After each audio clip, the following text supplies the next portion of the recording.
We are not accusing anyone of having burned that area. We are asking for an investigation.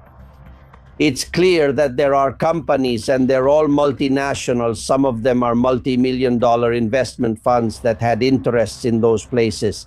And it's happened in other places too. We could spend hours telling you about places where coincidentally they wanted to set up a wind farm or a photovoltaic plant. The neighbors didn't want it, the administration backs out, the place gets burned, and of course the project gets reactivated.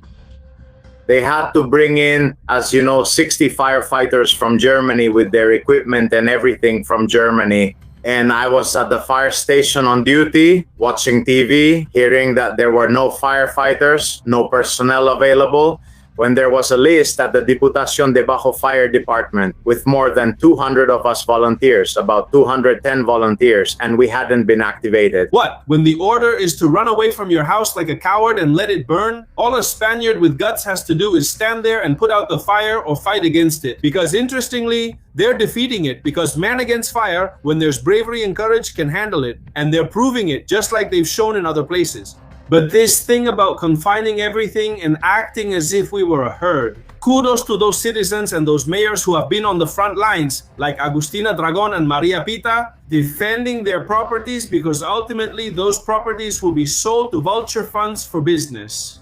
The UME doesn't know how to put out fires. The UME just sends a group of people there with the equipment they have, and they simply wait for someone to give them an order.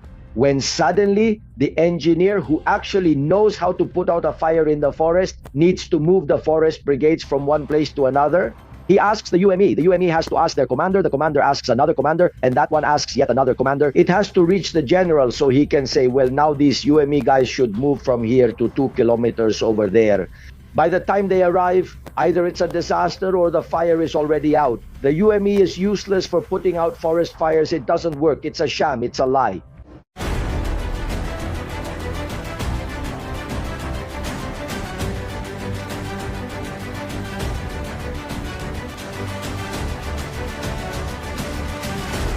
Welcome, how are you, Confidenciales? Thank you for sticking with us, even though many of you are on break, on vacation, or taking it easy.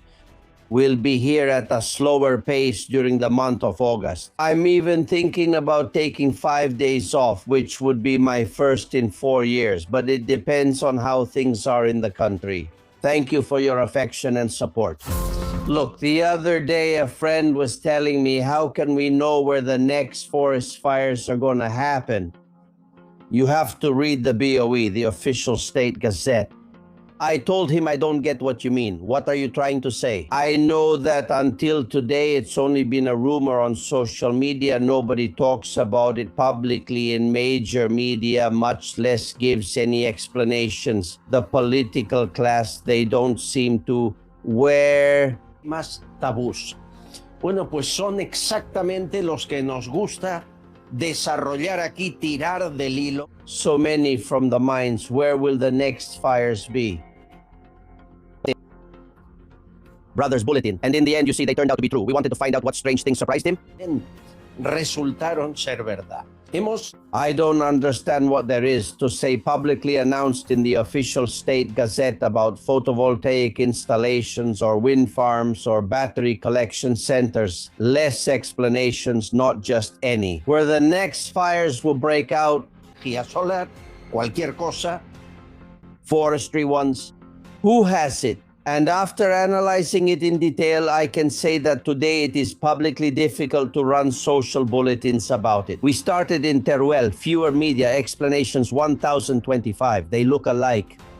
Porque tanta casualidad es muy difícil. Empezamos por Teruel, julio de 2020. No, where does the official state gazette publish that it is not allowed to install a wind farm in the bulletin of, I don't understand which capital. What I mean is that today the media talk about it in explanations across the country. They say politics doesn't seem like it. Wind farms are being built in this country. They say that the landscape value and protected habitat make it impossible. Well, that was back in July of 25. Where will the next forest fires occur? Forgive me. Since running the business because of environmental impact and damage, at least explanations if they no longer seem to appear. Carry out the business because of environmental impact and damage. Where can it be done, right? We're going from Teruel to Avila. By the way, the same company, Green Capital, they're seeing fires being produced in Avila, by the way, the same company, Green Capital. They're looking at the official state bulletin from July 20th, 2023. We're going back 3 years. The request is dismissed. De julio del 23. No, excuse me, since on social media they haven't publicly given any explanations, not in the area of Pegarinos. Once again, it's rejected due to the impact on wildlife and the landscape. What happened a few days ago? Where is it rejected for harming wildlife and the landscape? Exactly that. Pegarinos, a beautiful area, was devastated by the ongoing Avila fire, which was arson. Could it be a coincidence? Yes. Or the Avila fires that are still burning, and on top of that, it was arson. Could it be a coincidence? Yes, or maybe not. We're going to the community of Madrid. The official from the community of Madrid, May 22, 2026, just a few months ago. A photovoltaic plant is going to be installed in the area of San Martin de Valdeiglesias, in the area of Toro de Guisado. There are those beautiful ancient monuments, the infrastructure, the details, everything set up for that photovoltaic plant. Here it's a different company right now. The area where it was going to be installed has coincidentally burned. It's burning right now. And if you think Teruel, Avila, or San Martin de Valdeiglesias could be a coincidence, one more. Valduxo in Castellón, March 2026. There you can see the official state gazette. Photovoltaic installation in the area of Valduxo Buriana, Nules, a bunch of them. Towns, attention, because this project is being carried out by a grow operation. This is a company owned by the Chinese government, by the Chinese Communist Party. You can see the mayor of La Valduxo smiling and happy, posing with them because they're going to invest 150 million and they think it's for the people. You'll see what the people actually get. Out of those millions, they will use 300 hectares of farmland. Where will the largest energy storage center with batteries in Spain be located? If someone intended, for example, in this case of Valduxo or in that of San Martin de Valdeiglesias, to protest because of environmental issues, native fauna or flora, or landscape damage, they should forget about it. It's burned, or rather, they burned it so that those possibilities, any later claims disappear. We're not accusing anyone of having burned that area. We are asking for an investigation.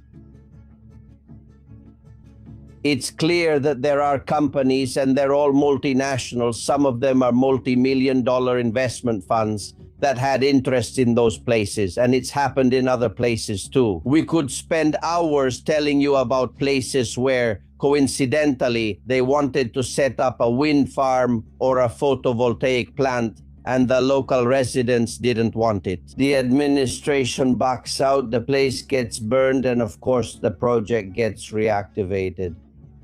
No one is investigating the connection between one thing and the other, and that's what we're demanding to be done. We don't want to find out in 10 years that there was foul play like with Forestalia, right? In Aragon, we want to know now, and for that, the best way to do that is to investigate right now, and maybe even stop the wave of fires that Spain continues to suffer.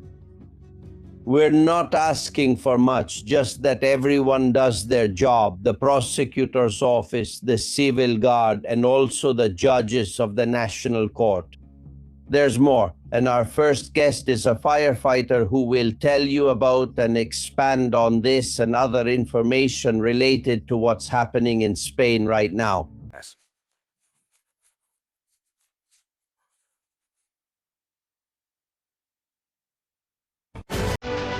Castillón Confidencial by Albert Castillón.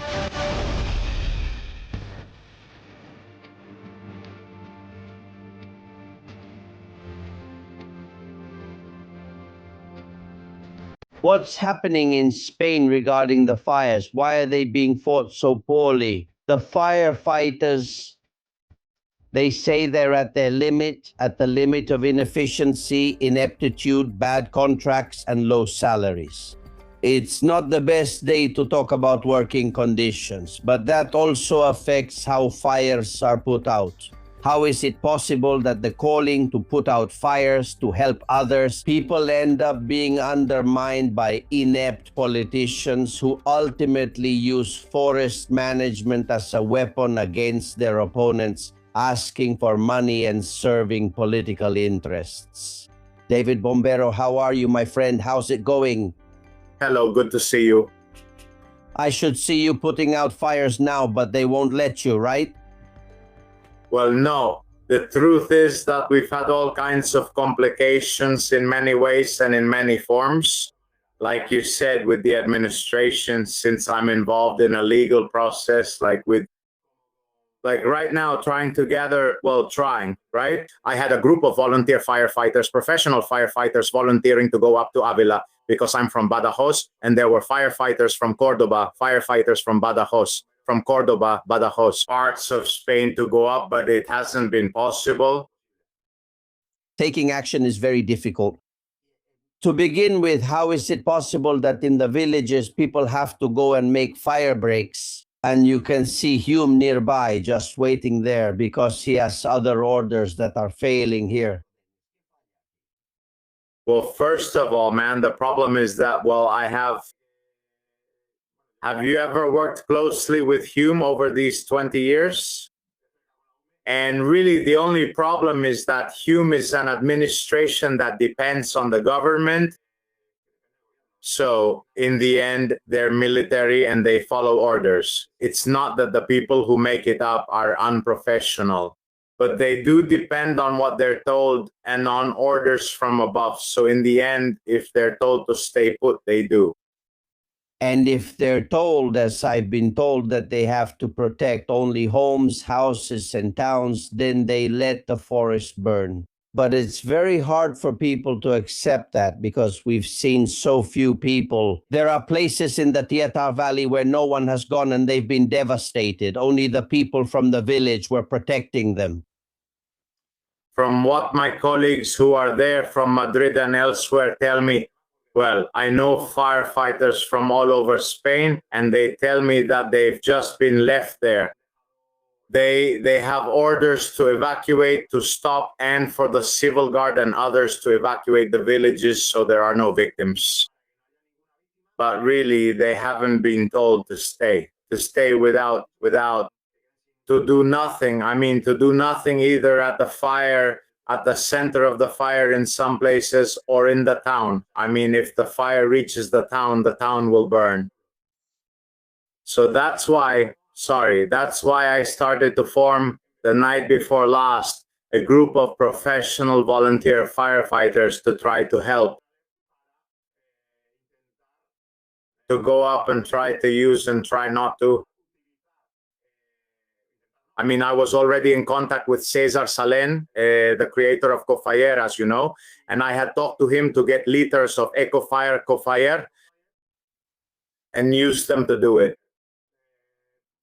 Security perimeters around the town, you know, that product is harmless, it's organic, and it doesn't harm anything. You can even consume it and use it to create a security perimeter. And it's good that at least they've already evacuated the population. At least we should protect or leave it protected so that no house or village burns down, like we're seeing in all the images. It's a shame. Or have a group of firefighters like you met in the last few hours. Are you talking to Salen, who's in Zaragoza? The one from Cofire, the product everyone knows, it was featured on El Hormiguero. And you call the UME to let you in so you can surround urban areas with that product. And at first they say yes, but then what? We tried to get in touch with the commanders of the Unified Command in Avila. We contacted the one in Torrejon, and was he going to get in touch with the one in Avila? We haven't received a response after telling them that we were going to use the product. We fear that's what they want. Either they're afraid that we'll use it or they don't want the co-fire product to be used. We don't know. The reason? Why? Because we've already seen the results of the product. We said that we were a group of firefighters and that, well, we were joining the firefighting, suppression, or even, as I told you, protecting the town. But no, we haven't received any response since yesterday morning. No, I can't understand it, but maybe they need the order from above for this to work. I never understood why they aren't using co-fire. They tell me that ever since it appeared on El Hormiguero. Since many in the government think it's a program close to the PP, then the PSOE city councils don't want co-fire. It's ridiculous, isn't it, bringing politics into this? But are they capable? What's going on? What is deep down the root problem? We're talking about firefighters stepping forward, and they don't even respond to them or to the solutions offered by a private company. What's going on here? Well, look, Cesar, he tells me, indeed, co-fire is distributed by Ivan, and Cesar is the one who manufactures it. Cesar has the factory, the company, let's say the factory, the production of the product paralyzed because he told me at first 300,000 liters available, but there are up to 400,000 liters in Zaragoza.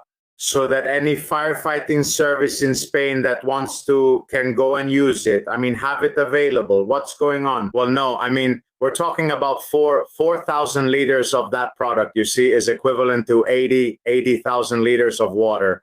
80,000 liters of water is a huge amount. A forest fire truck carries 3,000 liters. That's what each truck has, 3,000. So we're talking about the fact that with that, well, you can do a lot of suppression and create a lot of safety perimeters since it's not like water. Water is poured, it evaporates or goes away, it dries up. This product lasts a very long time on the ground if it doesn't rain. More than 10 liters per cubic meter doesn't dilute, so it actually creates a real fire break. Is it true, and you're a firefighter, is it true that the response from state resources is slower when the fire is in a community governed by PP and Vox? Last year I was at the fires here in Extremadura, and there were also the ones in Leon and so on. And here, as you know, 60 firefighters from Germany had to come with their equipment and everything all the way from Germany. And I was at the fire station while on duty, watching TV, hearing that there were no firefighters, no personnel available. When there was a list at the provincial fire department downstairs with more than 200 of us volunteers, more than 210 volunteers, and we hadn't been called up. Exactly. They put up obstacles and unfortunately used them for political purposes. It's a shame, but that's the reality. I mean, I can't tell you anything else. Is what I'm telling you true? In Teruel, there was a fire, and a year ago, they prevented a wind farm from being installed. Exactly 1 year later, that area burns. And of course, the landscape value, the protected habitat, well, it's not the same anymore. And now the wind farm project is reactivated. That has happened in Teruel, in Avila, in the Lavalduxo area, even here in Toros, in Guisando, in Madrid. There are countless places where there were wind farm projects all just a few months ago, or photovoltaic ones.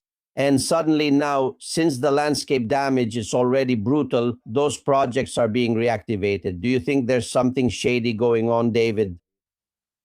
Well, there's nothing shady. There are just interests driven by land speculation. In the end, we're seeing it, aren't we? Or hasn't there been news, information that, unfortunately, as we've already seen with the Dana, everything that happened, the rezoning of the land has not only been profitable for the government, and on top of that, they haven't paid a single euro to the owners of those lands. So, of course, in last year's fires, we can see that all the fires, what happened all over Spain. If you look at the map right now, like you said, of photovoltaic projects or, well, of multinationals that are ultimately going to exploit the land, we see how they're occupied or how that exploitation is approved in the official state gazette. So, unfortunately, Spain is becoming a place for speculation when it comes to the issue of fires. Most people say it's because the forest hasn't been properly cleared. Most of them are actually caused by humans, though. I think I've seen that 95%. Well, I would say 99, but I think 95 is the actual figure. You didn't become a firefighter for this, right, David? Well, I actually come from a generation. I'm the third generation of firefighters. My grandfather, my father, my uncle were firefighters, and so am I. What they really take advantage of is the fact that people in this field do it out of a sense of calling, and they take advantage of that. Like you said in the introduction, there is job insecurity in which we, for example, we can't work. We work here in Badajoz, and we're not working under a two-person crew system, which means that if there was a fire where I was, in the town where I was, another two-person crew had to come to be able to enter a house safely because the law requires that. And maybe I was with another colleague, including one or two more firefighters. There are just 2 or 3 of us, and we must wait 40 minutes for others from another town to arrive.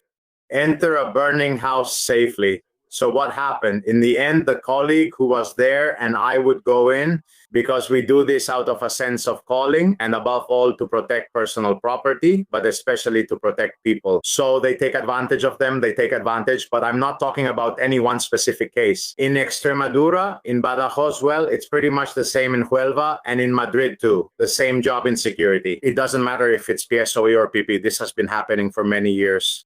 You've been a firefighter since 2006, yeah, and without a permanent contract, right? Exactly. I've been a temporary worker until now, basically. Until last year, at the end of last year, when they let me go, and they did it irregularly, which is why I'm in a legal process now with the Badajoz Provincial Council, Gallardo's Provincial Council. 20 years as a temporary worker, that'll do it. Yes, of course, because of the law, the European law 2021, that's what they said. So does it work out well for you? Of course, all public administrations that kept temporary or interim staff for more than 3 years and 1 day had to make their positions permanent.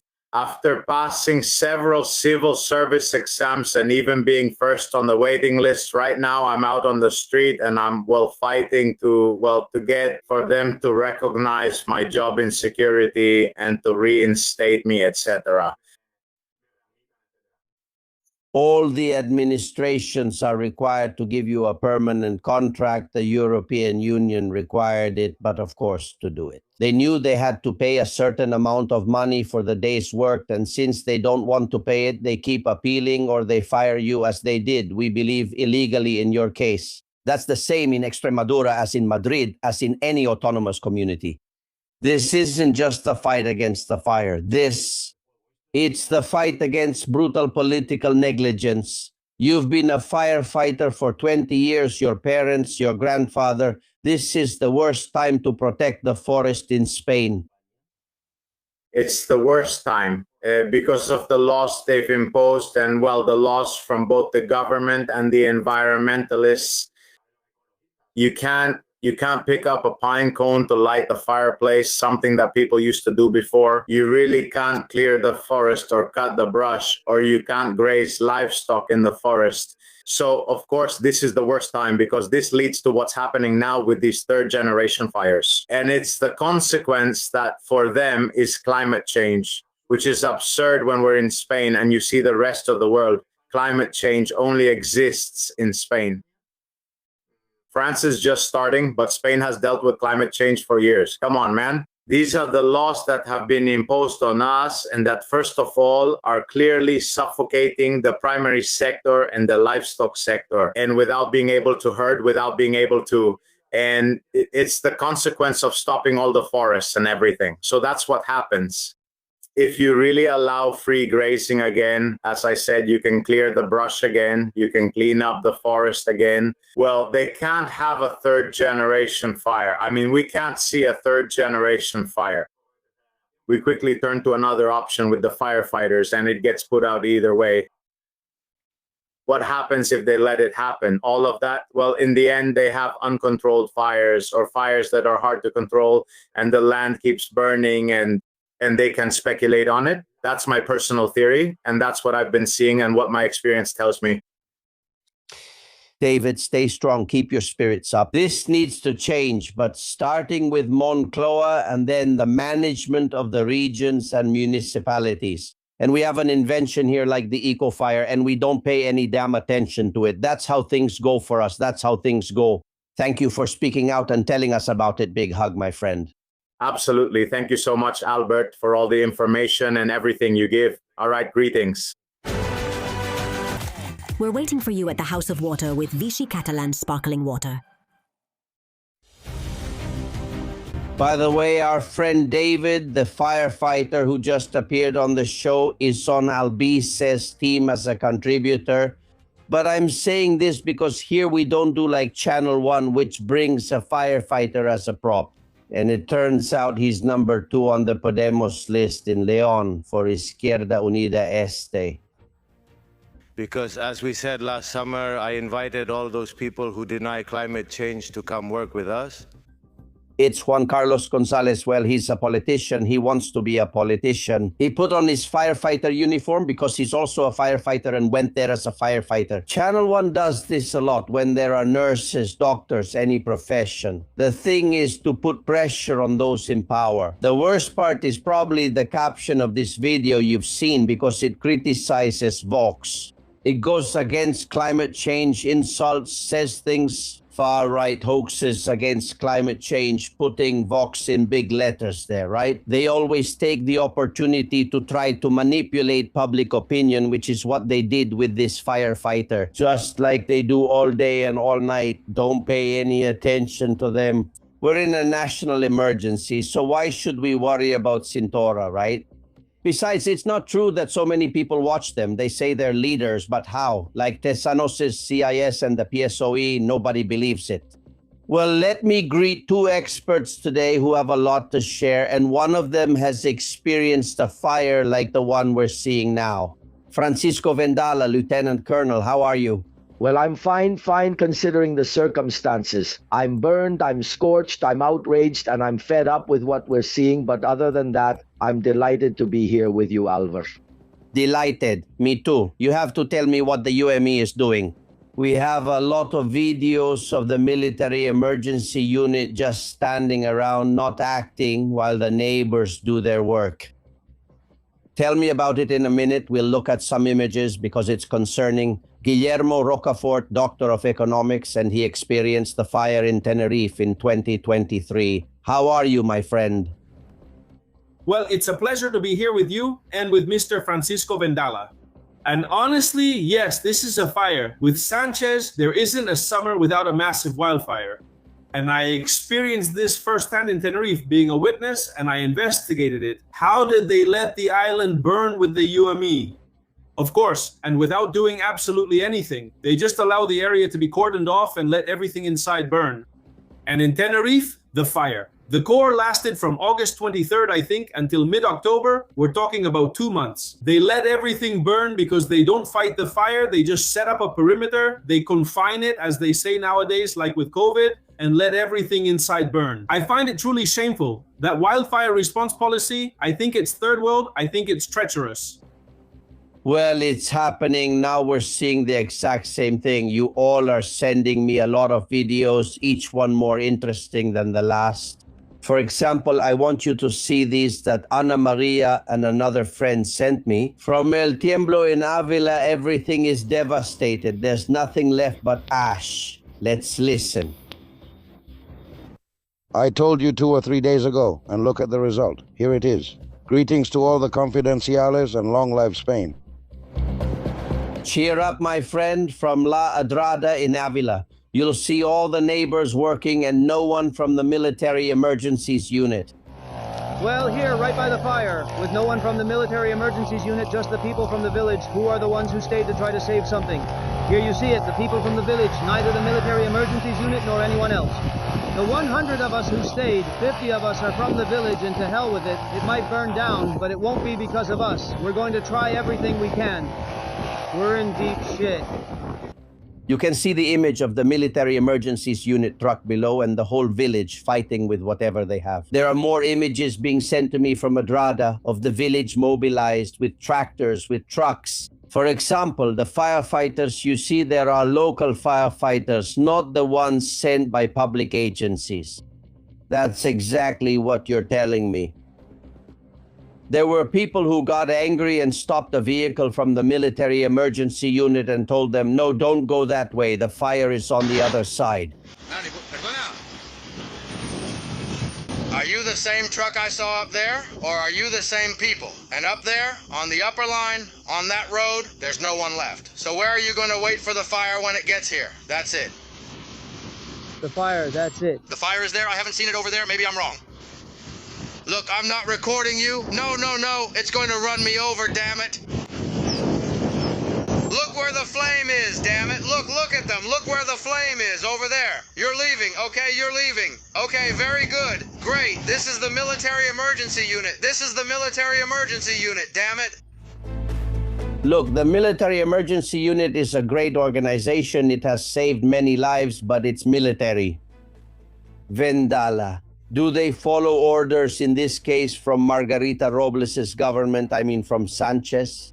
I've heard, and many neighbors have said it too, that the order is what they said happened in Tenerife. To cordon off, let it burn, and make sure it doesn't reach the houses. They don't care about the rest, and they don't fight the fire either. Is this normal, Francisco? Well, this is totally abnormal. It's cowardly and it's treacherous. And here we have to separate two concepts based on what you're saying. One point was made to me by forestry engineers from a region other than Madrid. The UME doesn't know how to put out fires. The UME just puts a group of people there with the equipment they have, and they simply wait for someone to give them an order. When suddenly the engineer who actually knows how to put out a forest fire needs to move the forestry crews from one place to another. He asks the UME. The UME has to ask their commander. The commander asks another commander, and that one asks yet another commander. It has to reach the general so he can say, okay, now have the UME move from here to 2 kilometers over there. By the time they get there, it's either a disaster or the fire is already out. The UME is no good for putting out forest fires. It doesn't work. It's a sham. It's a lie because of its internal structure and because they're not prepared either. Have you seen that? That's the issue. Let's see if we can understand this matter. That's what the UME is like in these aspects. But there's something else important, and I want to remind you. Who do they answer to? As Lieutenant General Llamas has said, not only the civil guard and the armed forces, who do they answer to? To the one who appoints them. Well, that's like the prosecutor's office, and that's true, and we're seeing it right there. You just said it yourself when I asked who I answer to. To the one who appoints me to the government, to Margarita Robles, and if they give me an order to stay here and set up a perimeter, as Guillermo Rocafort rightly said, then I do it. I couldn't care less, and besides, if I can run over the neighbor who's being a pain and exposing me, well, maybe I'll hit him with the side mirror. That's the reality, because they follow orders, and if they don't get orders, they don't care if Spaniards drown in the Dana. They don't care if people get scorched in Avila. They couldn't care less if there's an earthquake tomorrow because they only answer to the one who appoints them and the one who can fire them. Is the Hume still being run by General Kremen, who neglected and failed to help over 200 people who were drowning? And then if they go to Venezuela because of the earthquake, which I think is just fine, by the way, it lands in Valencia, Venezuela. I think that's divine punishment. They go around bragging about saving I don't know how many people there, which is fine, poor things. But that's how it is in Spain. That's what we have. It's a shame, it's cowardice, and it's a betrayal by the Hami people. And I'm saying this from the general down to the last soldier, and I'll say it to their faces. If tomorrow they stand in front of me, let's see if it's true that they don't even have the guts for that. This is what's happening with Hume in the forest fires. You see. I want you to see more footage of how the neighbors are fighting the fire on their own, and Hume is far away with hoses, with whatever they can. There's a mayor who has started to speak out.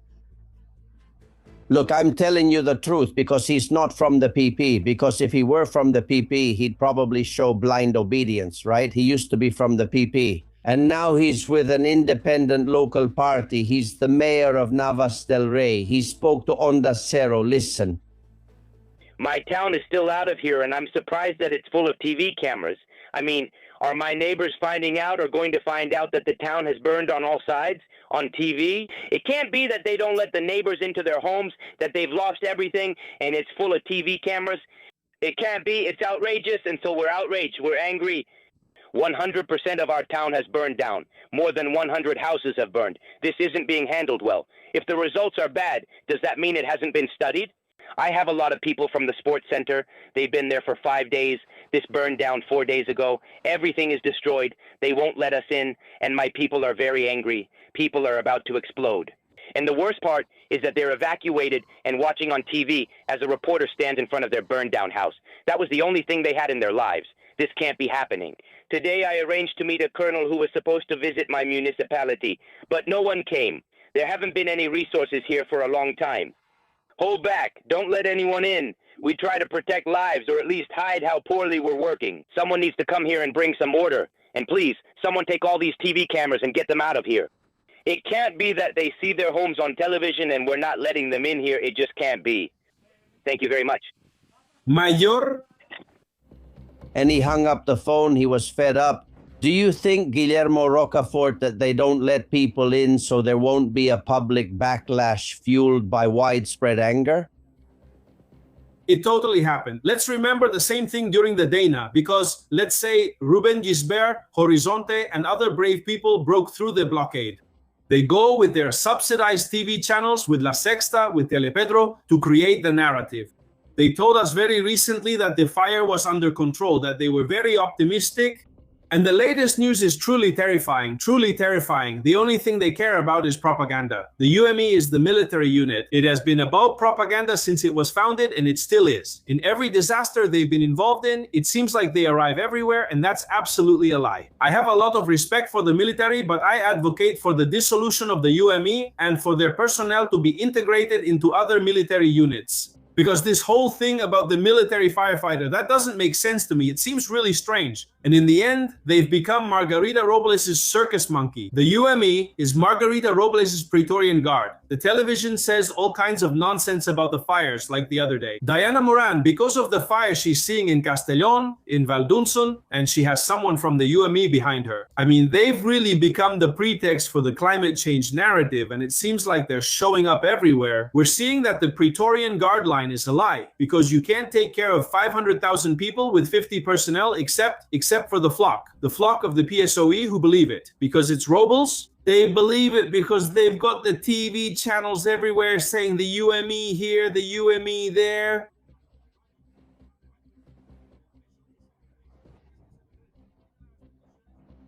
But then the Praetorian Guard comes and says, we have to fight against climate change. We have to fight against disinformation. And we are the disinformation Robles. Well, then let's go. Fine. And we are the ones who inform you, but we are the ones who give a voice to reality and to the historical memory of the fires. Because in Tenerife, everything burned. 80% of the wildlife, which was wonderful, was gone. The animal rights activists weren't there anymore. They disappeared. They let them perish for 2 months. Because what they do is, and the residents and citizens need to know this, is to set up a perimeter. And also, I take my hat off and I want to send a message of admiration for the courage of those citizens who have disobeyed the civil guard. Because there are times when you have to disobey the civil guard. Of course you do. When the order is, run away from your house like a coward and let everything burn, what a Spaniard with guts has to do is stand there and put out the fire, or fight the fire. Because interestingly, they're actually beating it. Because with courage and bravery, people can overcome fire. They're proving it now, just as they have elsewhere. But this thing about confining everyone and us being treated like a herd, well, good for those citizens. And for those mayors who have been on the front lines, like Agustina Dragon and Maria Pita, defending their properties. Because those properties, in the end, let's not forget, are going to be sold to vulture funds for their business deals. Because it's also happening in France. I've already found several videos showing that while the fires were still burning, vulture funds were already making offers for properties. Let me, because there will be people. I'll get to you in a moment, Vendala, but this is very important because I'm sure someone will criticize Rocafort for what he just said. They'll say he's putting human lives at risk. You know the argument. Look, I want you to watch a Spanish commercial from 1974 1974. Spanish television. At that time, Icona existed. Icona was shut down 30 years ago. Icona was the institute that best protected the environment in this country. Watch the commercial and see what it means to spread this.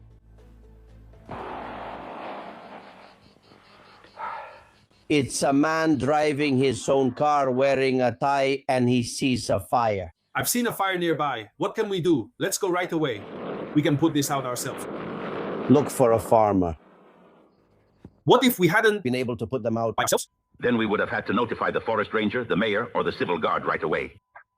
Report any fires immediately. Everyone is responsible for putting them out. Work with Icona. What has happened in this country so that what used to be everyone's responsibility now ends up with us being taken out, fenced off, letting it burn, and putting us in a sports center? Vendala. Well, what you're saying is very important, Rocafort, and I think it needs to be reported. Let's get started. I want to make a note about the UME. The UME was created by Zapatero. The UME was formed to neuter the armed forces. They don't have a military spirit. The soldier who joins the UME doesn't have a military spirit, whether he's a commander or a soldier. We're not here to put out fires. Why are they there? Because in the UME, from the very beginning, they've been paid much more than even in the operational units. And that's the reality. And the UME has proportionally more budget and more resources than many operational units. I'm referring to the fact that there are lists, the Legion, etc., etc. It's a complete disgrace. But what I'm saying is very important, and that announcement is magnificent. What they want is exactly that, to get people out of the way, to confine them. And let's remember the whole COVID thing, to get them out of the way so they get burned. We all have to fight against the fire, just like I said in that announcement from the very beginning. The people who know best how to fight the fire are the residents of the towns themselves, because they know the area perfectly, because they're there every day. They know where to stop it. They know where the ravine is, where it's going to slip through, and so on and so on. They also have the experience passed down from their parents and grandparents. This isn't the first time, but not now. Now they're confined by the civil guard, and we also know who they answer to, who appoints them. And after being dismissed, it's not me saying it, it's Lieutenant General Llamas, and under threat of fines or arrest, etc., or detention, they remove them so that then the villages can be burned. The villages have never burned down because of forest fires, because the villagers themselves used to stop those fires before they reached their homes. Now, it turns out that in recent years, the forest burns and the villages burn too. It's terrible. Why? Surely there are economic interests, but there's also another interest. Poor people, now we're going to give aid that will never arrive and will get lost somewhere else. It's disgusting, Albert, disgusting. Yes, it is. Let's see. Disgusting. Another video from 74 by Icona. Someone sees a fire and doesn't go to the police or the civil guard for help. They go to the village bar. Watch. A farmer, a rancher, A laborer, a shepherd, a tractor driver. Men from the Spanish countryside like many others.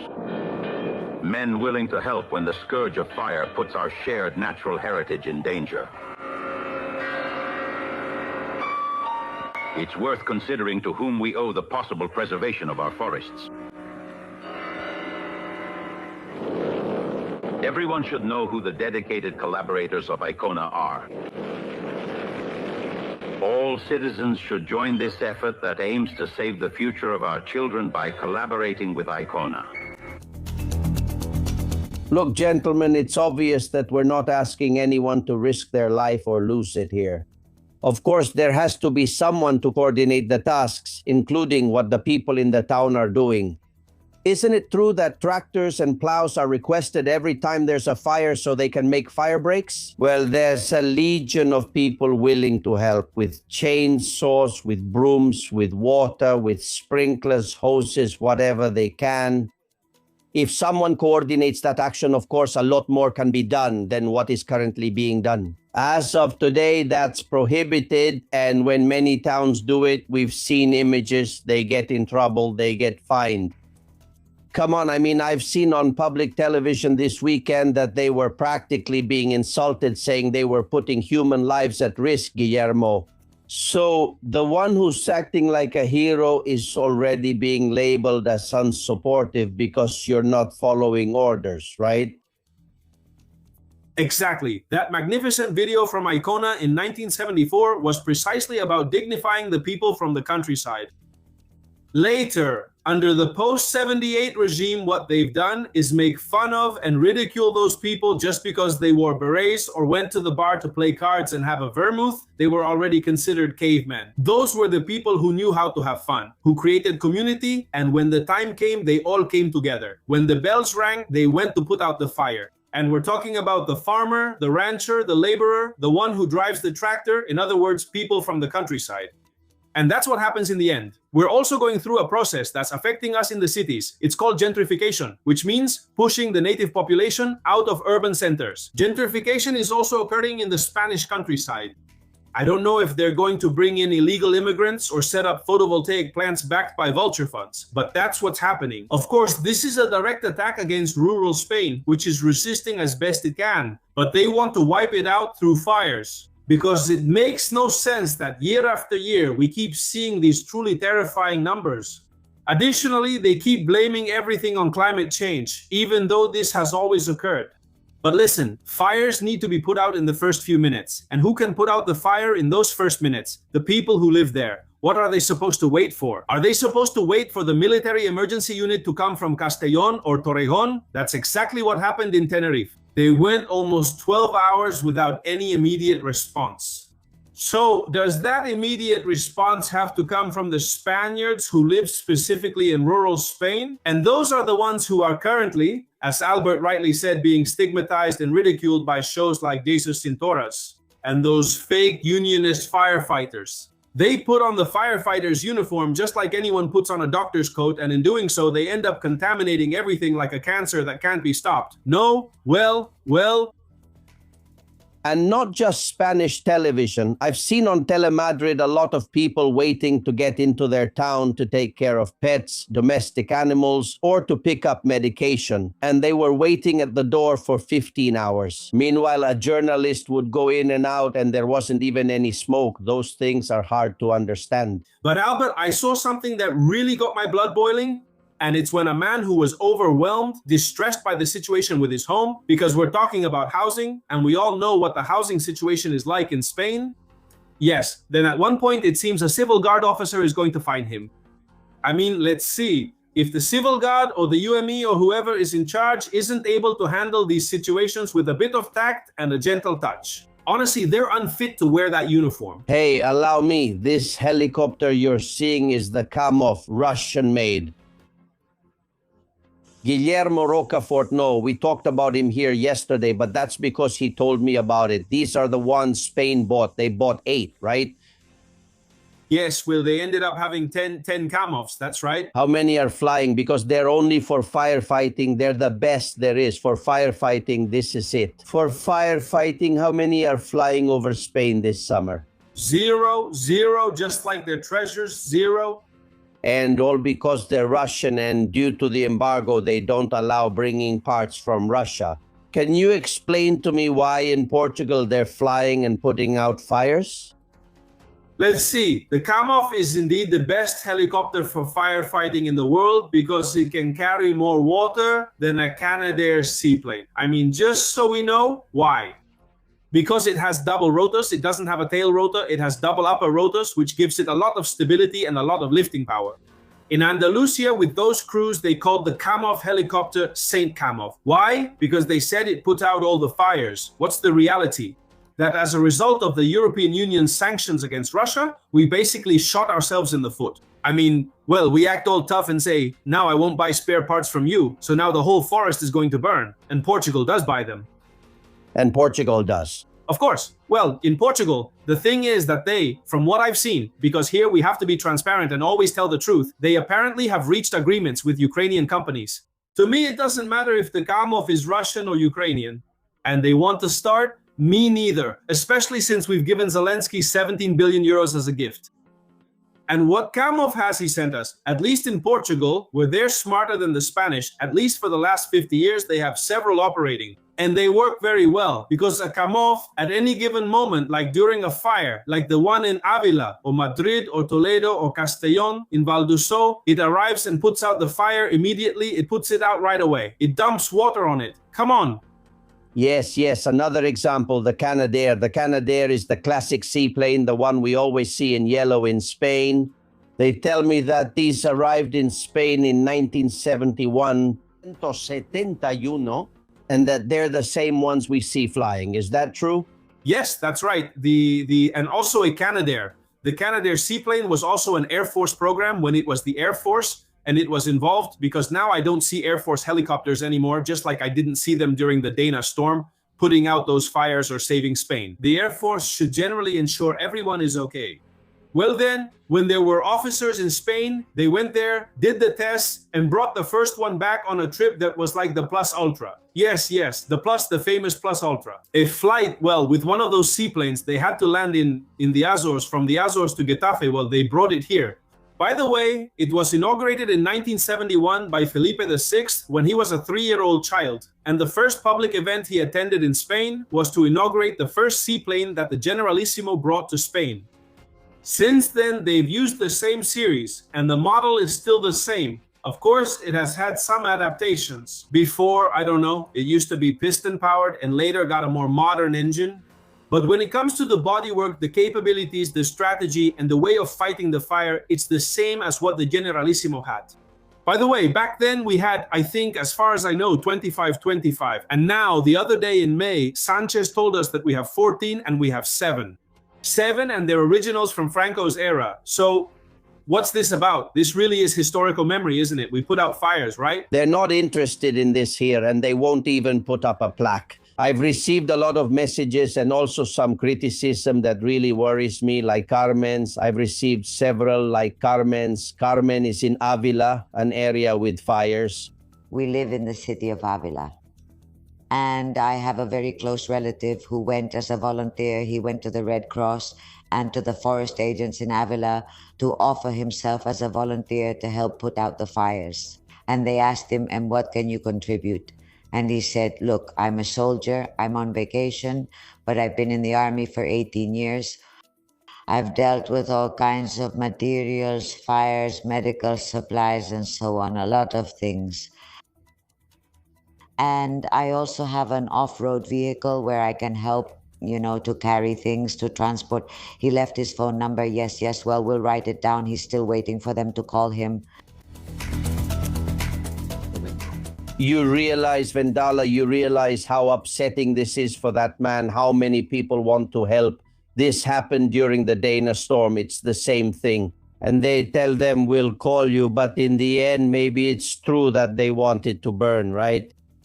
I think the evidence is there, and you always have to go by the evidence. They want it to burn. They want half of Spain to burn because it's in their interest for many other reasons. I'm going to tell you something that people don't know either, Albert.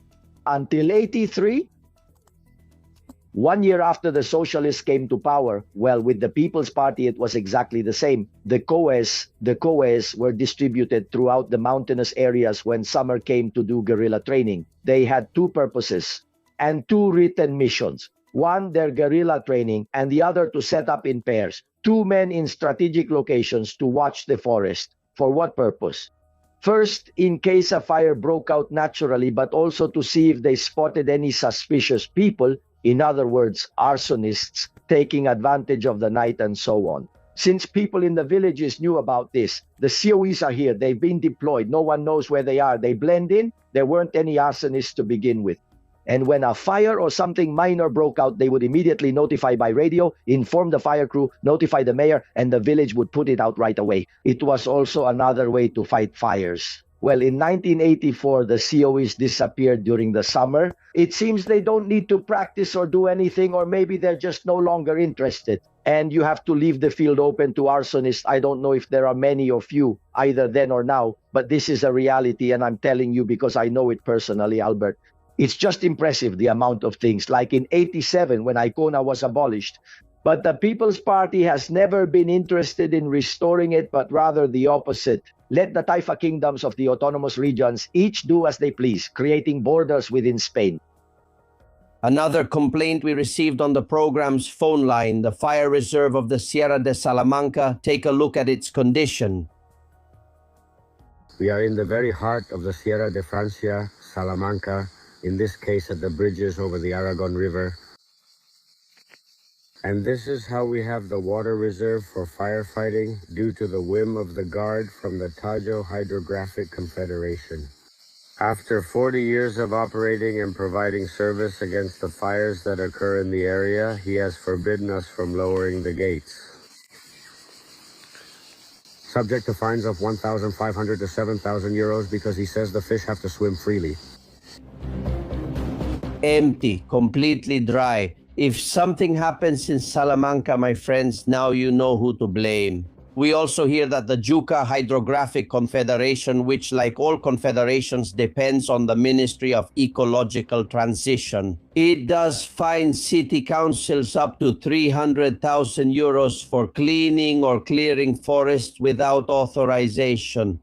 And to get authorization, you have to prepare a report, a memorandum, hire an engineer, spend 3,500 euros, and maybe the following year you'll get the permit. Rocafort, the result is that we're ruining the economy and also depopulating Spain even more.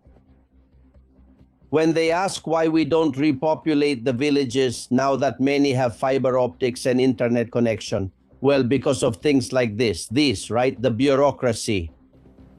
Exactly. Bureaucracy is killing rural Spain. In fact, I remember when the farmers protested, I think it was in 2024 in Madrid, and they got quite a beating from the police. They said they wanted to make them use the farm logbook so that when they got home after working hard, they could make their notes there. I mean, it's the European Union, it's the autonomous communities, it's the Spanish state itself, it's this bureaucracy. In Spain, there are millions and millions of civil servants. Millions of civil servants. We have to accept it. We can't put up with this situation anymore because we have to reverse the trend.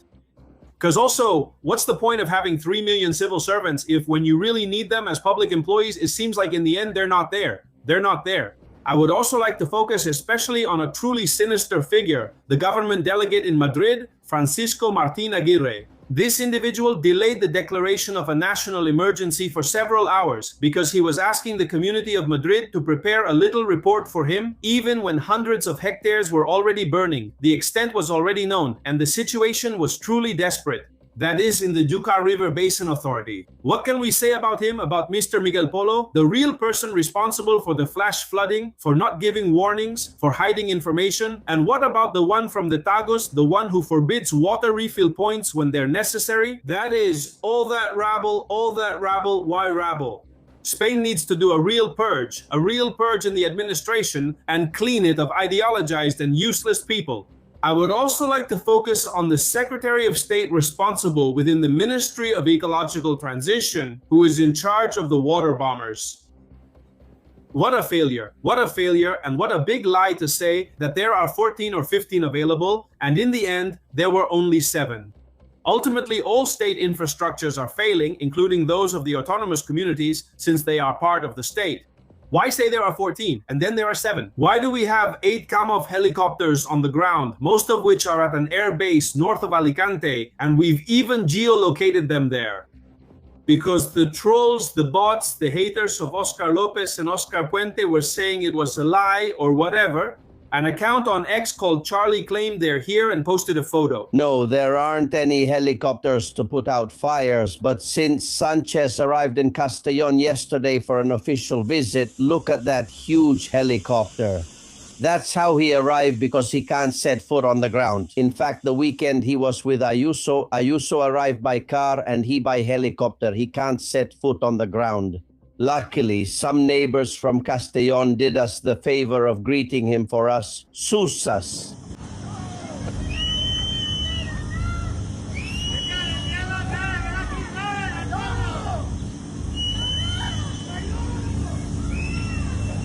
He got it. Don't doubt that he heard it. A message I received from a TikToker, Nazaret Martin in Extremadura. Sofia sends it. The solar panels cover everything that burned before.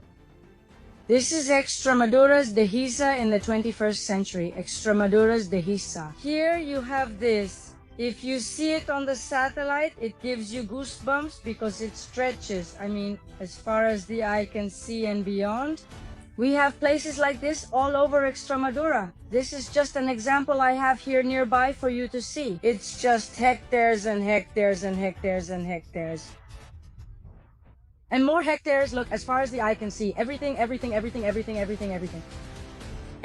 is full of panels. All of this is the Extremaduran pasture land, which should be full of holm oaks and with animals grazing underneath. Alberto, Diego, Juan, and Manuel emphasize what we mentioned in the editorial. In that strange agreement where to know what is going to be burned next, you have to check the official state gazette and see where they're going to build a solar plant or install wind turbines. Let's listen. Spain is completely sold out, and every time politicians sign something, they seal our fate. Every time they sign a concession for the installation of solar panels, wind turbines, or internet servers, every time they sign, a few months later, a fire breaks out. Could it be that they want to use these lands, which will be left destroyed, to install solar panels there later? What you have to do is check the official state gazette to see. It's a dangerous coincidence that most of the fires are in places where there are already approved or pre-approved plans to install solar panels. In 2023, I installed solar panels, and they sold me the story that part of it would come from the income tax return, that I would get it the following year, and after 3 years, I'm still waiting for the next generation funds. Let's see who's to blame. Let's see why they don't give us the next generation funds for the solar panels, or if it's just another scam like they're used to doing. It's not that the land is being rezoned, right, Guillermo? It's that it's not even necessary. There's simply a photovoltaic plant project. The central or regional government says no because of landscape damage, and they end up ruining the landscape. Now there's no landscape damage and the project is resumed. And on top of that, which is the worst part for me, they say, what good people these solar panel guys are, investing money in an abandoned place, a place where there's nothing left, right? As if they were doing us a favor. It's unbelievable. Well, yes, that's how it is with the new Paris snake or the vulture funds. They always boast about their benevolence while they're putting chains on us. And that's how it is. I'd like to point out a fact that I think is truly relevant. Right now, there are truly passionate debates in the French National Assembly about the fires that are also devastating our neighbor to the north, France. There are debates going on, but they're fierce among all the political forces where no one holds back. Where are our parliamentarians? Why isn't this being debated in the seat of national sovereignty? I mean, last Friday, the deputies and senators went on vacation and won't be back until September. Even if Spain is burning, they don't care and won't change it, of course. That's the problem, Albert. They're talking about climate change, about this and that. I mean, the ones who are never to blame are never them, even though they're the ones with the position, the authority, the obligation, and the responsibility. But they're never to blame for anything. And the media is saying the same thing, that it's climate change, that yes, of course, the fire is huge. In fact... But come on, look at this. Feijo showed up over the weekend because it was also St. James's Day. And he came out in favor of let's all unite against the fire. All right, okay, fine, come on. Feijo falls into line for once and Ayuso is left all alone. We're already used to it. Can someone tell me where Santiago Abascal is? Where is Santiago Abascal? Where is he? Feijo is in Soto Grande, next to Gibraltar, in Soto Grande, having a good vermouth with his group of sycophants, useless people, and scoundrels. Because in the end, like all political parties, nothing is worth saving here. But I truly find it immoral that this guy Santiago didn't even have the courage to go to Havana. But someone is giving Abascal very bad advice because he should be leading the protest, of course, for all these people. He's nowhere to be seen and nobody expects him to show up. And I think that's a mistake. Just posting a tweet isn't enough, of course. something more needs to be done. Let me listen to some voices and I'll get back to you. Vendala about fires, Maria Ricardo Alicante, Minerva, and Emilio. Sanchez, for me, he's guilty because that's what he wants, right? That Spain and the countryside be destroyed so he can implement what the 2030 agenda wants. But Ayuso too. Ayuso set the rules of the 2030 agenda to not clean up the countryside. Since Friday, more than 1,000 people from all the surrounding villages have been confined in Avila at the police academy. When you go outside in Alicante, what does it smell like? We're right by the sea. What does it smell like? Like burnt trees. The winds are probably coming from Castellón, on the other side of the autonomous community. It's so sad, isn't it? Madrid is burning, which has never happened before. It's all because of Agenda 2030. They've left the forests abandoned. They don't allow fire breaks. They don't let the livestock graze because of all the bureaucracy involved in getting the livestock out. Very sad, very worried. How brazen is this transport minister to take advantage once again of a tragedy like the fires in the community of Madrid just to try to gain political benefit? It's not going to work for him since only his own crowd, the brainless PSOE voters, will applaud. And fortunately, they're becoming fewer every day. A listener told me today in a written message, so they have money to save airlines plus Ultra and cash, but not to buy firefighting planes. Well, yes, that's it, and even more. Look, with the 340 million that Sanchez gave to Morocco a few days ago for hydraulic works, we could have bought 7 firefighting planes. But Mohammed VI took that money. Mohammed VI, by the way, I haven't seen any help from Morocco to put out fires. Vendala, what's going on? No, so what's going on? Sanchez doesn't want to ask for it, and Morocco isn't offering it either because they're happy to see us burn. That's the issue, you see. There's a symbiosis between these two figures, obviously against Spain, against the Spanish people. Let's not fool ourselves. And I'll add something to everything we're seeing and what your insiders are saying, as always, very accurately. Climate change is absolutely false. Impartial scientists have already dismissed it, and they've provided all the data. But what there really is a conspiracy behind that Agenda 2030 to destroy us, to subjugate us, and to take away our freedom, to ruin us. Because when we are ruined, when we depend even more on them, then they become even more totalitarian and dominate us even more. That's what's really going on. And look how everything comes together, whether it's the solar panels or something else, or they lock you down, or the town burns down, or you're so ruined, or they promise you help that never arrives. That's the issue. There is no climate change. What there is a plot to subjugate us, ruin us, and take away our freedom. That's the issue. Do you agree, Guillermo? Absolutely, absolutely. We are in a process of genocide, we could say, against the Spanish people, which has manifested itself in the issue of Havana, in the issue of the fires for a long time now. Where, moreover, the state is proving truly useless at every administrative level, even in the European Union as well. And it's not a particular issue of Spain, because France is also going through a real upheaval. Because Macron also lied to the French, saying that they had twice as many operating as are actually working. The European ruling class lies blatantly, and now that it's being talked about... Have you seen Hostieta? There they have that plane that can hold 20,000 liters. No, let's see, that plane. They did a test with an Airbus 300, with a liquid, let's say, well, to put out fires, a special liquid. But that's a stunt that Macron made up, because there are a lot of internal criticisms. Le Pen's party is attacking fiercely over the fires. Because they're a few years ahead of us in Agenda 2030 policies. So suddenly he said that, well, anyway, he's going to deploy the Airbus. That Airbus has only made one flight, and besides, it's not even a plane that's equipped to handle a fire like the ones they're experiencing in France. It's pure window dressing. But I would like to point out, because you mentioned earlier that Morocco neither helps us nor is going to help us, which is truly regrettable. There are also fires in Algeria, and over there they're handling things in a very low-key way. The Russian amphibious planes too, the Beriev 200, which dropped 16,000 liters, just saying. Look, just to give you an idea, A Spanish amphibious plane can carry a maximum of 1,000 and 16,000. Imagine, that's 3 times per trip, right? Exactly. They have 2 there that they bought from Russia a few years ago.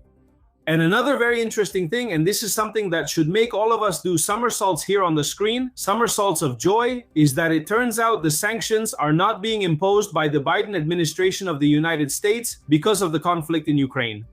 Well, our friends should know that during these years, since 2022, the United States has never stopped importing Russian helicopters, Russian spare parts, and Russian maintenance. In other words, the Americans, can use these magnificent materials, but we Europeans, since we're the biggest fools in the world, certified no less, we just sacrifice ourselves, shoot ourselves in both feet, and say, let Putin suffer.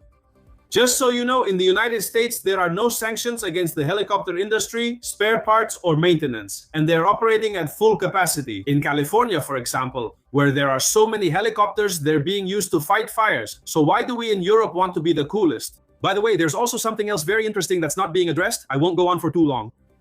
Spain, if it had what it takes, the Prime Minister could apply an exception so that this European sanction against Russia wouldn't be enforced, invoking Spain's national security. That is, Pedro Sanchez could say, I put my national security first, and I'm going to request these spare parts, this maintenance, and these pilots. He could do it as soon as tomorrow, but instead he's making TikTok videos about music and books. When it matters, he's letting Spain burn. And this needs to be said to him and to the millions of voters who vote for him. I believe they'd still vote for him even if they saw him setting himself on fire. No doubt about it. It's like a disease, like a destructive cult. We're listening to Julio Fernandez Rosa Marquiquico. No one has yet considered that the burning of the Sierra de Madrid might have been set by Sanchez's henchmen with the goal of politically damaging Ayuso. I'm quite concerned about the political exploitation of the forest fires and the complete lack of tact. Our country is burning, and we have people of questionable reputation, like the Minister of Development, who spends his time insulting and disrespecting Spaniards. Climate change is the excuse used by the useless and incompetent for not having done their job. And then they say it's not true that clearing the land and all that is forbidden. Of course, it's not forbidden, but it's so overregulated that you need a ton of paperwork and have to spend a fortune. Hey, today, since the government has now taken over Madrid in Phase 3, they're ordering them not to do anything, to let it burn in Madrid. They take people out of the towns, so they don't see that they're not doing anything, because that's how it is. Ayuso? Yeah, I was talking to a friend of mine who has a house at the entrance, and he just told me that the town is... They told everyone to leave, but some volunteers stayed behind just in case, and he says yes. They told him there was no one there, no military emergency unit, no firefighters, no helicopters, nothing. We hear this from countless towns that have felt completely abandoned, and they ask me how difficult that is. He says there are hundreds, thousands of families who have lost their homes. Are they going to put them up in 5-star hotels? Are they going to help them get housing? What do you think, Vendala? Well, I don't think so, not at all. We just have to look at how the people affected by the La Palma volcano are doing. They're still in some pitiful, pathetic containers. They're without having received anything after several years already, and with no sign that they're going to get anything. Just like those from Lagana, like everyone else, and so on. Because in the end, all those aid payments they promise now just to shut people up, to say, well, you're going to get money, it's coming to you. They never actually arrive afterwards. Or if they do arrive, they end up in someone else's pockets, which we're already used to. And do you know if insurance, Rocafort, since you're a doctor and professor, covers these things? Or do you need to have a specific fire insurance or what? I think that when there are situations like this, like what happened in Lagana, the General Insurance Consortium will step in, which is a public entity that is funded precisely by all the insured people. I'm sure it's under a lot of pressure, especially if it has to pay for what happened in Lagana. What happened last year in Bierzo, what happened this year when we've just started the summer, and now this. So in the end, well, there will be the usual, they'll do what they can, but in the end, it's going to be unfortunate. I'm sure that self-employed people whose homes burned down won't be forgiven even 1 month's Social Security payment.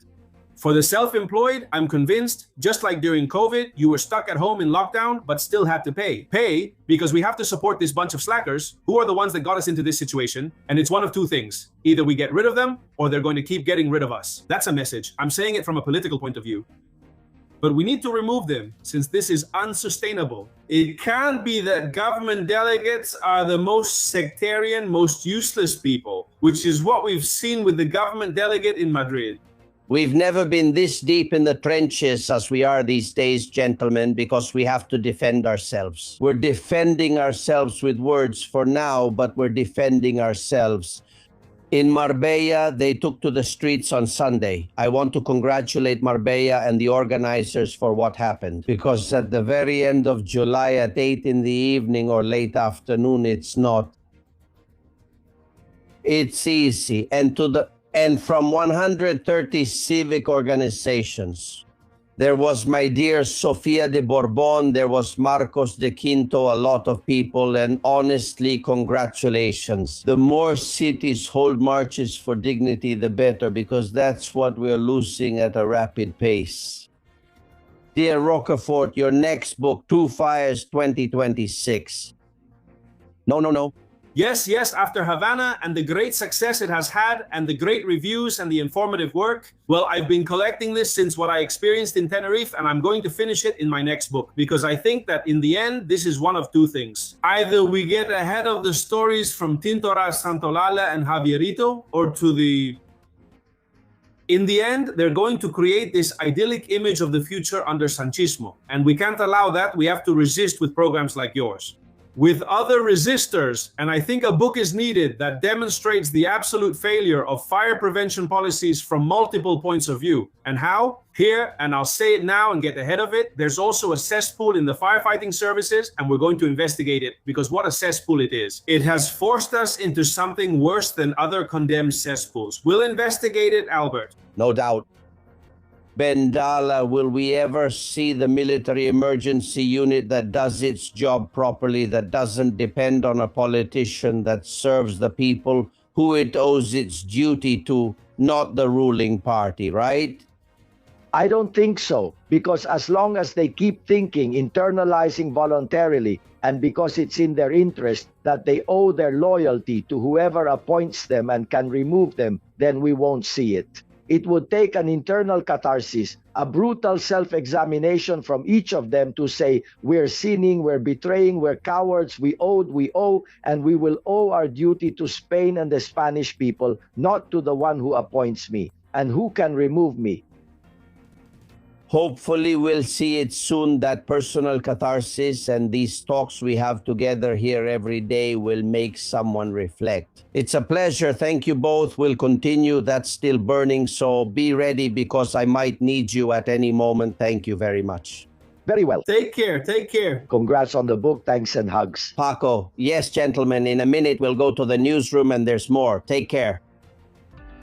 9,159,304.91. Completely trustworthy. In the newsroom, latest messages. Susana Gas, tell us. We're still here, Albert, in the Castillon Confidential newsroom. Every day we receive a lot of messages. We read all of them from our insiders.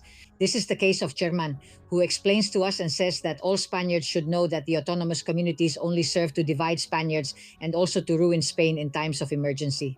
This government just wants to hide behind excuses. Viviana also tells us that she has listened to Marcos de Quinto, referring to the interview you had last week, and she agrees that it's not enough to just change the faces, but that the system needs to be thoroughly reformed. I think that everyone who thinks the same way should come together and work as a team. The situation is complicated and we always need unity. A hug to all the confidenciales. Ricardo also writes to us and says that these fires are just what Sanchez needed. There's hardly any talk about corruption, the sentences being sought for his wife or Zapatero. They're crying out for it. The fires, otherwise, it almost seems like they were even set on purpose. That's the feeling we all have. Wani says that when she was little, she learned that Spain used to be so green that a squirrel could cross it from tree to tree. Now, from the air, a desert is slowly appearing. That desert is getting bigger. It's sad to think that we're losing everything, not just the plants that are so necessary to clean the air, but also the animals. If Felix Rodriguez de la Fuente opened his eyes, he would be terrified by everything that is happening. Laura says, thank goodness, and thank you so much to the entire Castillon Confidential team because that little dog is out now. Thanks to everyone. I couldn't be more grateful. Now we have to get to work to solve the other huge problems we have as a society. But thank you, Albert Castillon, for your help as always. Xavier says that as a farmer, he can explain it to us. And this will be the last point. Should we go to Madrid after the fire? Let's see if people in the city realize that we need to be supported 100%, not just 20%, but 100%, because this will only get worse and we are indispensable. Let's see if you finally realize it, and that's where we'll leave it. Albert, it's important that all our followers keep up with us on all our social networks, and also, as we always say and never forget, that digital newspaper, CastillonConfidential.com. There, you'll be very well informed. Thank you very much, Albert. Thank you very much, Susana. The case of Mickey the little dog is an example of what civil society can do when united. We mentioned it here for a couple of days, and a lot of calls to the Torre la Vega City Hall made them step up, go to the house, persuade the woman to hand over the animal. It's the example to follow. It's the way forward for everything. Also for putting out fires. Well, thank you very much, Jose, for your words. I never miss your show because it's the only strength we all have left, especially you, since you're the one who gives the most strength. And even more, you honor yourself with the cataract. Man, it's just that I'm very Catalan and therefore very Spanish, like most Catalans, the vast majority, like the Basques, who are very Spanish. Come on, I have a lot of friends. Well, folks, there's a scam. Be careful. Nuria will tell us about it. No. Here in Madrid, a scam is being set up so that Vodafone can control everyone. Their representatives have called me to port my number under LA. The thing is that Asta, which is the company I belong to, disappears because of the wiring. Handled by Vodafone. Watch out for these kinds of changes that suddenly force you to handle things over the phone with a voice you don't recognize. Make sure, and if you're paying by direct debit, ask them to send you an email, or make sure the contact comes from an official representative, not just any call. Well, Pedro Saunas is Nero. Well, here I am, watching the destruction of Spain. Let's do a brief recap of my term in office. First, I divided my party because of my narcissism. Then I deceived my voters by claiming I would never make a deal with Bildu or the separatists. Then I promised them I would never accept support from Podemos. I also said that you can't govern without a national budget, and here we are. As I also told you, if there were cases of corruption in my party, we would have to resign for ethical reasons, and if that weren't enough, I've surrounded myself with real scoundrels, Johns, and thieves. I've appointed real incompetents and violent people as ministers, like the orangutan Puente. I've raised the price of food and other supplies to scandalous levels. I've fragmented society to levels not seen since before the Civil War. My wife and my brother are under investigation, and my mentor, that bastard Zapatero, is in it up to his neck. I've squandered thousands and thousands of euros on my whims and my trips on private planes and hundreds of official cars to protect my corrupt ass. But the best part is that there are so many idiots in this country that in the next elections, I'm sure I'll be president again. You'll have this psychopath around for a while. It's grim. Nero playing the harp. I really don't like him using the word idiot. I really don't like it. We need to get rid of that word from our vocabulary. It's really ugly. I know guys with Down syndrome who have 2 degrees, which is more than half the ministers in the cabinet can say. Let's get rid of that word, please. Well, more. The Ayatollah Sanchez doll is on the market. Jose Carlos sent it to me. New Ayatollah Sanchez, the supreme leader of lies. Look how his PSOE followers follow him to the end of his lies. The lying leader. New Ayatollah Sanchez, collect him. It's incredible. Well, and the online store is packed. It started on Monday with the mobile phone version, smartphone later, but there it is selling products from the show. And something very special has happened. I received an email from the people at Confidenciales who are the ones defending the Santa Pola Protocol. Now, their spokesperson, Alberto, will explain to you what this protocol is about, which I find very interesting. And they ask us that Ferran's red cap, the one who scored the goal in the World Cup, the one we are offering to all of you, should also be made in Spanish. I am the spokesperson for a platform, a group of organizations that was created 2 years ago. We go by the name of the Santa Pola Protocol. We are a knowledge network, a network of organizations. We are growing. What we do is always keep an eye on the attacks on the Hispanic world and react to them.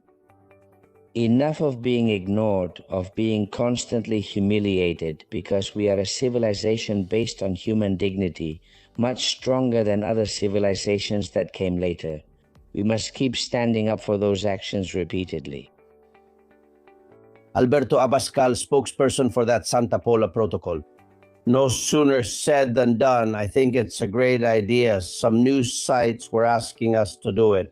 We have the cap in Castilian in Spanish, and that's the one you're seeing. Let's make Spain great again. We'll choose. Or better yet, they stay for a decade. Whatever you say. We're going all out with the online store. And if anyone has trouble with these things, the show store has a phone number and they'll help you there too. It's the one you're seeing on the screen. With that phone number, you can ask for Juan, who's a member of the team. Well, those who come to the shows already know Juan. Let me see if I can give you the phone number since I don't know it by heart. Here, 638-606-811. That cap is really nice in Spanish too. I like it a lot. Speaking of caps, the one they put on Zapatero looks similar but only in color. He says, I'm up to my eyebrows in crap. Zapatero should wear this all summer to remember what he has done. Yes, sir. Well, and Froy Lannister, Conchita sends it to me. It has to do with the jewels. Get ready, this one's a good one. These jewels, Mr. Zapatero. Come on, they're just a simple courtesy. They're just there with no purpose or use. Nothing. Just act as if they're not there. What? But don't you see they're not for personal enrichment or anything? But what value do they have? And these bundles of money? What money? They're just bills. And this cash, I just like carrying it. And this 300 euro Bizum transfer? A gift from my grandmother for my birthday. So that's undeclared income, right? And those references to gold mines and offshore companies. Look, I don't pay attention to them. Why should you pay attention to them, Mr. Inspector? If I were you and wanted to get promoted, I wouldn't do it. Come on. I see you've written off the phone bill. I'm self-employed. I need it for work. To compare Zapatero with any of you who are slaughtering us. According to this, you pay taxes in Moncloa, but you work in Badajoz and have now been in Moncloa for months. I wouldn't know what to say to you. You haven't included this 50 euro invoice on your VAT return. Wow, I don't know. I must have missed it. This leads to an automatic penalty, sir. You are a full-fledged tax evader. But then, Mr. Sanchez, where do you live? Well, Mr. Judge Inspector, I suppose I live in the place where I usually, live. I've already told you that I'm not a judge. Well, since we've settled everything, I'm going to play you the melody of the progressive fiscal harmony that I composed myself. Not that. Not that. Stop, stop, stop, stop. When the all-important brother plays, eardrums get shattered. Well, that's the truth. How do they treat the self-employed? How do they treat the family of the supreme leader, the Sanchez-style dictator? Maria Remedios Lopez, thank you very much for your donation. Maria Rosa Doldan, thank you very much. Jose Juan P.S., thank you. Juana Bonillo and Jesus. Jesus from Roquetas de Mar in Almeria, thank you. They wrote me a very kind email. Thank you very much for your donation. Your support helps us keep going. It's a collective effort. All right, come on, one last meme. Finally, Zapatero has said where the jewels came from. Yes. Your Honor, the jewels came inside a Kinder Surprise egg. Thank you. He's capable of saying it and being believed. Well, friends, get ready. I think tomorrow we'll have a special edition, a special video about Zapatero's jewels. I've received an impressive tip-off. Maybe I can tell you what the jewels were for, why Zapatero had them and what he used them for. Because yes, he did use them. When he says, I don't remember that they were just there, he's lying. Friends, thank you for staying in the trenches. Hopefully all the fires will be put out soon. And we keep moving forward, seeking freedom of the press. More tomorrow. Todos confidenciales, y yo lo sé. Somos confidenciales, tú eres confidencial, yo soy confidencial.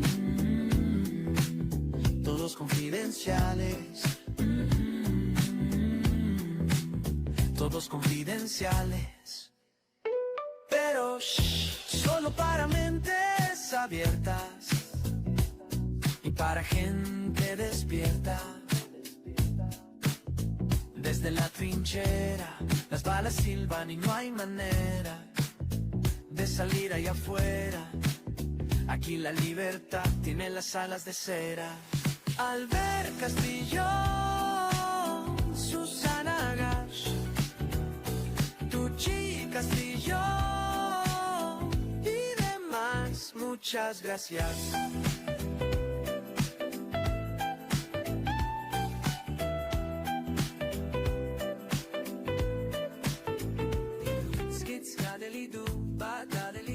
Con esto y un bizcocho. Hasta mañana a las 8. Castillon Confidential by Albert Castellon.